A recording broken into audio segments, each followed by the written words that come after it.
It's so warm and I'm so unwell, but we're going with it. Hello everyone, it's Rebecca here, and today I'm sharing with you some of the books that I've read recently. So it's been a while since I've posted like a wrap-up-y kind of thing, but first of all I've come down with a cold, so I sound a bit nasally and all that. That actually was put on. I sound a bit sniffly and I can't be bothered to straighten my hair, but I decided, you know what, screw it, we're going with au naturel. So I'll be doing a lot of that today. I have 4 books here that I would like to share with you. One of them is it's not a DNF, it's a put down for now situation, but we shall see what happens when I get round to it, if I get round to it. So I'm going to start with, is the oldest one?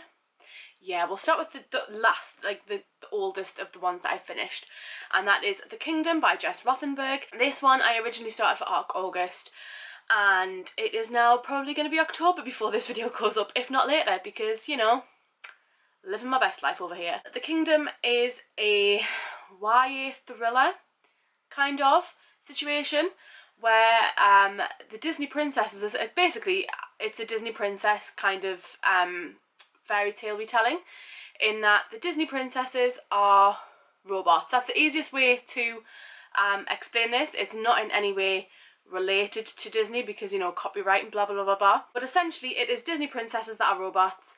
There are 7 of them, and one of them gets murdered? No, one of them disappears, and we are following the main character who was really, really close to this person disappearing, who's disappeared.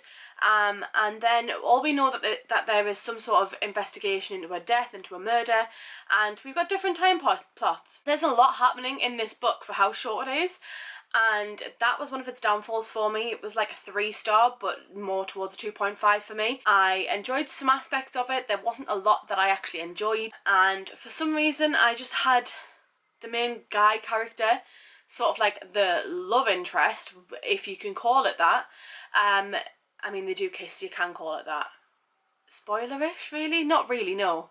Because the whole point of this is to, you know, it discusses whether or not robots can feel love, all that kind of stuff. But the main love interest, I had visions of Peter from the Hunger Games. Don't ask me why. I don't know why. I just did, so all I saw through the whole of that was him. But I gave this one 2.5 out of 5 stars, and I just didn't really enjoy it. I feel like there's quite a few booktubers that have read this that could summarise my thoughts better than me, which says a lot.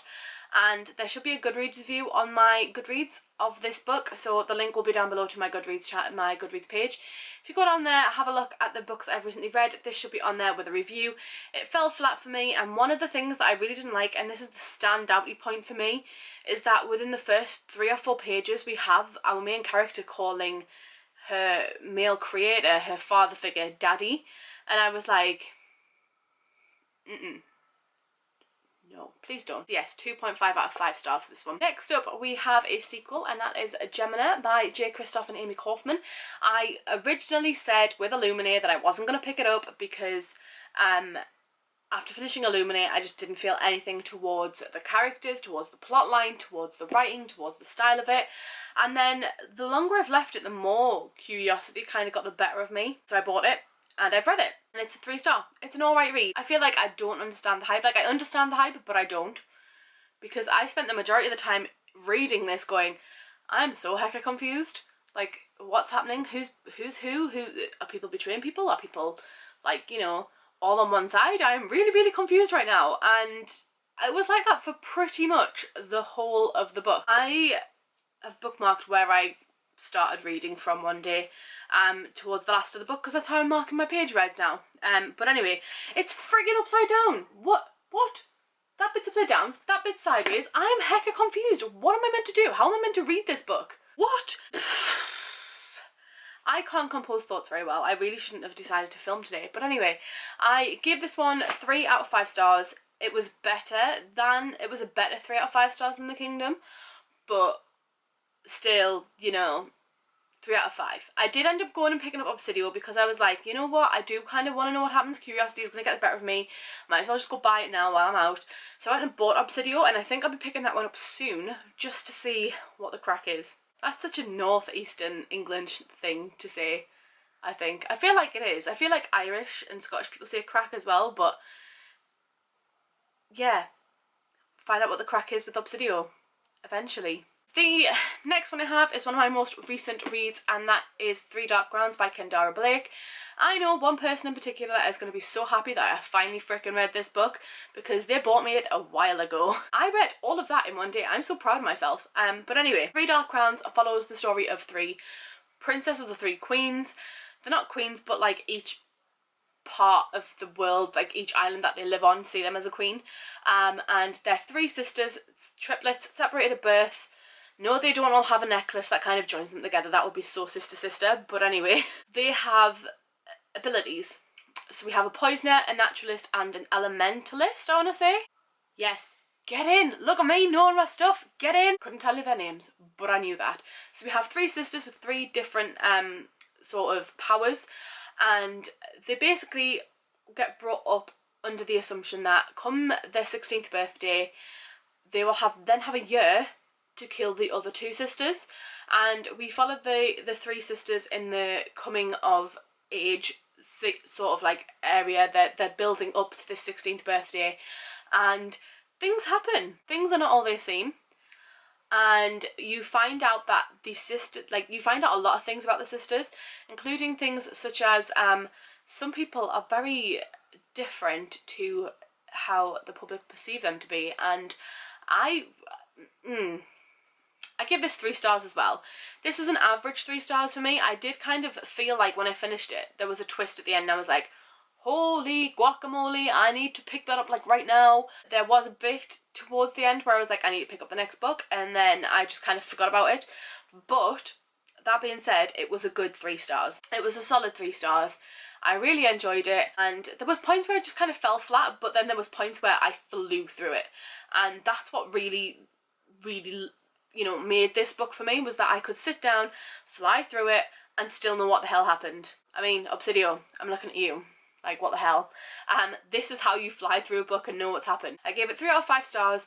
I was kind of interested in some of the different ways, like themes and things in this, like sort of the whole idea of the betrothal, the 3 queens, for example, having to kill each other. That was interesting. That's the whole point of the story. And I know that the 4th has just come out, I think. So I don't know if I can be bothered to commit to a book series that long, she says, as Game of Thrones is in the corner. But yeah, I did actually highlight something as a funny point. Page 123. A whole family released their held breath. The whole family. They were all holding their breath all at the same time, and they all released it at once. But yes, a solid 3 stars for this one too. And the last one in this little snotty nasally video of things that I've read recently is a book that I haven't actually finished, because I read like 30 pages and I was like, no.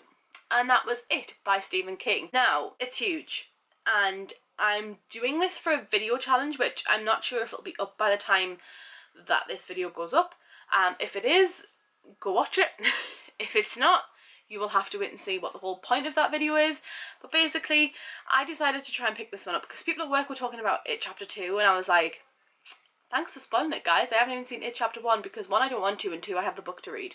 And they were like, it's an old film, how have you not understood what's happened yet? And I was like, well, all I know is that somebody flies out of a drain pipe, and the whole thing with the boat in the drain, and that was it. And that bit in particular happened in the first 30 pages that I read, and I got very, very bored very quickly. And now, because I got very bored and put it down, I'm terrified that Pennywise is going to come for me in the shower. I shouldn't have picked this up at all, really, should I? A lot of people love this. I know that some people can actually read this in like 24 hours, which, you machines, it's like 1,150 pages long. But I got to page 30, and curiosity keeps getting the better of me again. That's another thing that keeps happening. And I got up to like, I didn't even get up to chapter 3, that's really bad. I got partway through chapter 2, and yeah, I was just like, you know what, I'm not that bothered. Like, I could put it down and not be bothered about picking it back up. And I don't know if it's the size or if it's the fact that the whole You'll Float Too situation's already happened or what, but I don't know. I mean, I don't know. Yeah, feeling very meh right now. So there we have it. Those are the books that I've read recently. Let me know in the comments down below what you've been reading recently. Hopefully by the time I have finished filming and scheduling these videos, my hair will not be a mess. That's not going to happen. My voice will be less nasally. Definitely not going to happen, because I have a 5-star predictions video to film, as well as a try a chapter unhaul edition to film. So let me know in the comments down below what you've read recently. If you've read any of those, do you think I should read the sequels? I'm looking at Gemini and Three Dark Crowns, because the Kingdom doesn't have one, obviously. If you felt the same way about any of those books, let me know. I'd love to have a chat with you all, and I shall see you all soon with another video. Bye!